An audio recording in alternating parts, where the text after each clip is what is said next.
E o projeto de lei que trata da reforma tributária do Estado deve ser votado ainda em fevereiro. A votação foi adiada devido à complexidade do projeto e à necessidade de ampliar as discussões. E para falar sobre esse assunto, a gente conversa ao vivo agora aqui no Jornal do Meio-Dia com o presidente da Comissão de Estudos Tributários da OAB, Carlos Montenegro, que também é advogado tributarista. Boa tarde, presidente. Boa tarde, Lúcio. Boa tarde, Nayara. Obrigado pelo convite. Presidente, esse tema aí, reforma tributária, é um tema extremamente polêmico, porque mexe aí com praticamente todos os segmentos produtivos. E já foi conversado, já se entrou em um acordo com todos esses setores sobre o projeto do governo, do Executivo, que será enviado à Assembleia Legislativa?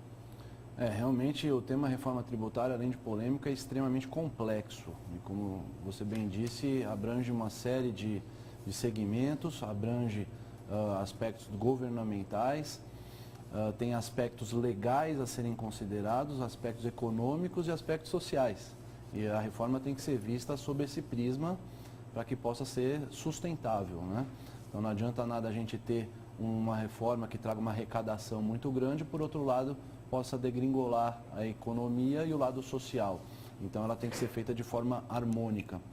A reforma ainda não tem um consenso, ainda não é uma reforma consensual, é uma reforma que está em construção.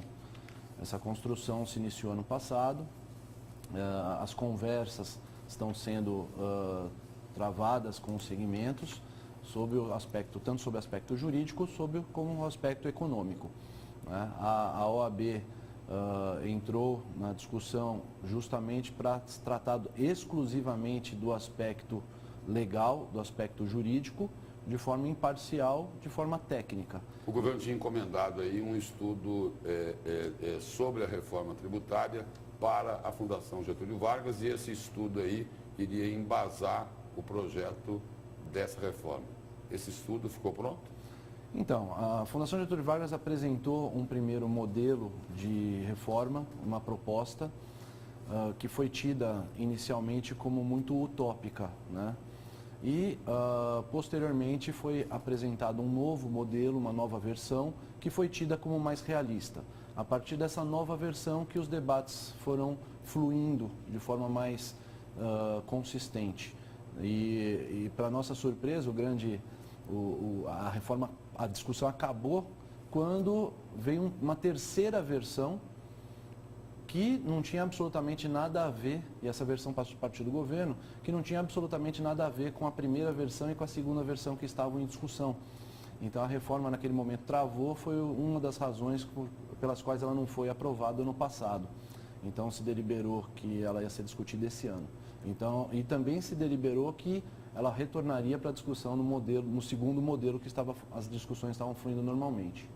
Presidente, se fala muito que é preciso discutir mais a reforma tributária.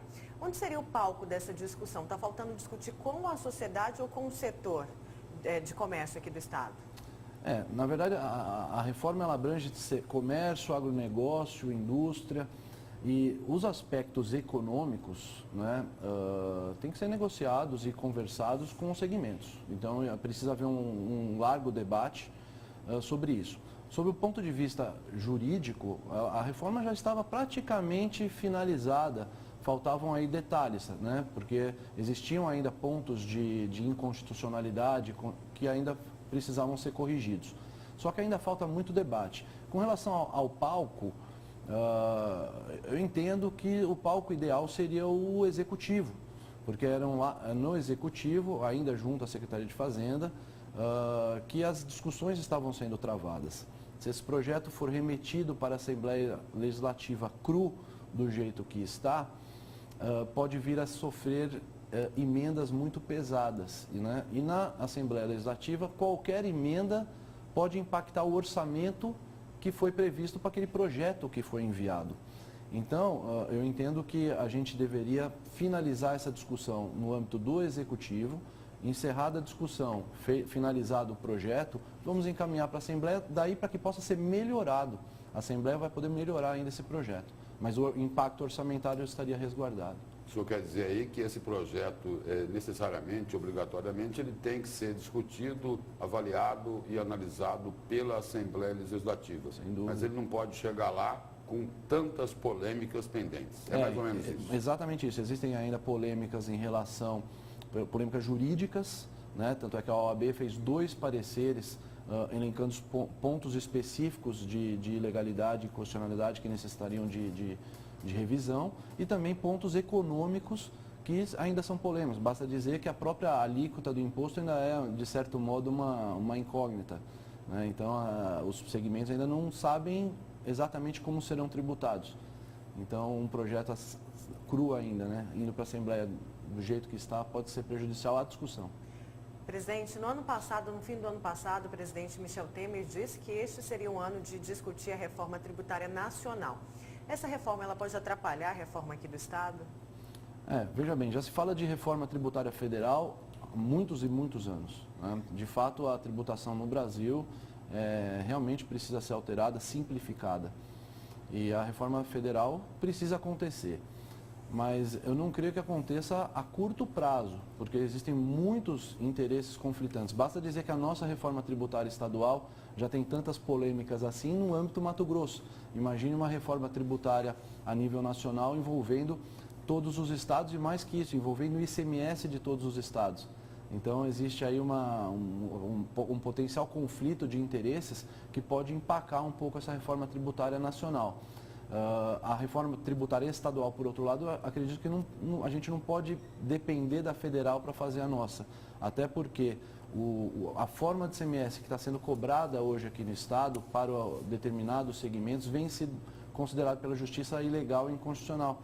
Então o Estado tem um potencial buraco de arrecadação de um período para trás e a permanecer a legislação atual para frente. Então a reforma precisa vir também para consertar isso. O senhor dizia agora há pouco para mim, antes da entrevista, de que essa reforma tributária é extremamente necessária, porque a forma como está sendo cobrado o imposto de alguns setores hoje, isso seria inconstitucional. Exatamente isso. Não tem um amparo da lei. Exatamente isso. Na verdade, falta que pode suscitar aí batalhas jurídicas que já vão existem. prejudicar a arrecadação, que já existem. Mas podem suscitar novas. Sem dúvida. Então, um tributo inconstitucional traz um reflexo econômico muito grande. Porque você imagine, por exemplo, 2 comerciantes, um com um perfil um pouco mais agressivo ingressa na justiça para questionar o tributo, o outro mais conservador recolhe o tributo normalmente. Um vai ter um preço melhor que o outro. Então, a própria economia, a própria competitividade dos segmentos acaba sendo afetada. Isso é muito sério. Presidente, qual a posição da OAB? É preciso taxar o agronegócio, pelo menos discutir isso? Não, o momento de discussão é agora, né? A OAB não está tomando partido em relação a se vai tributar A ou B, porque a gente não poderia fazer isso, estaríamos até exorbitando as nossas funções. A OAB está cuidando exclusivamente do aspecto legal, do texto técnico. Então, falar isso aqui está de acordo com a Constituição Federal, está de acordo com o Código Tributário Nacional, com a legislação federal, que rege também o ICMS, para que justamente a gente não tenha os problemas que a gente vive hoje, do tributo ser considerado inconstitucional de forma com um questionamento até muito fácil, eu diria. E na reforma tributária aqui de Mato Grosso, um grande impacto, ou talvez o maior impacto, seja em cima do setor comercial. Porque a tendência que existe hoje é de tributar o consumo. Esse consenso aí, ele não é fácil de se conseguir. Não é fácil. Na verdade, a reforma, ter o consenso é muito difícil, né? Alguns vão ter uma tributação majorada, outros vão ter uma tributação minorada, a ponto de se manter uma neutralidade da carga. Pelo menos é o que se prometeu, tá? Agora, a tributação do comércio, também da forma como é feita hoje, ela é problemática, porque você tem a tributação pelo segmento e não pelo produto. Então, se você vai comprar um produto, por exemplo, um shampoo, dando um exemplo, um shampoo no supermercado, ele tem uma tributação, o shampoo na farmácia tem outro tipo de tributação, né? Então, as cargas fiscais de ICMS são distintas. Então, isso não pode acontecer. né? Isso cria uma distorção muito grande. Então, o comércio vai ter uma nova forma de tributação.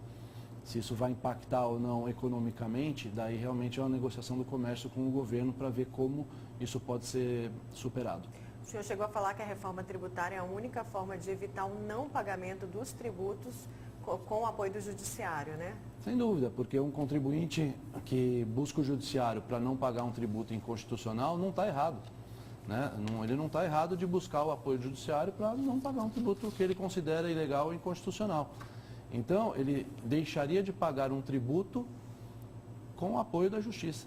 E a justiça também não pode se furtar de declarar inconstitucional um tributo que é inconstitucional. Então, é algo que realmente precisa ser bem estudado e bem pensado. E o que vai ser esse incremento de arrecadação? O governo já chegou a passar essa informação? Então, durante todo o trâmite de discussão da reforma, a promessa foi de que não haveria aumento de carga tributária. Tá? Então, confiamos de que isso não ocorrerá. Agora, até porque a gente não tem acesso ainda a números, né? E como eu disse há pouco, a própria carga, a própria alíquota não está 100% definida. Colocaram algumas alíquotas, mas a gente não sabe se serão as alíquotas definitivas. Então, realmente é uma situação que a gente ainda não tem um cenário bem definido. A promessa é de que não haverá aumento de carga tributária no cômputo geral da arrecadação, o que não quer dizer que para um ou outro empresário possa vir a ter um aumento. Obrigado pela presença e pelas informações aqui no Jornal. Eu que agradeço. Obrigada, presidente.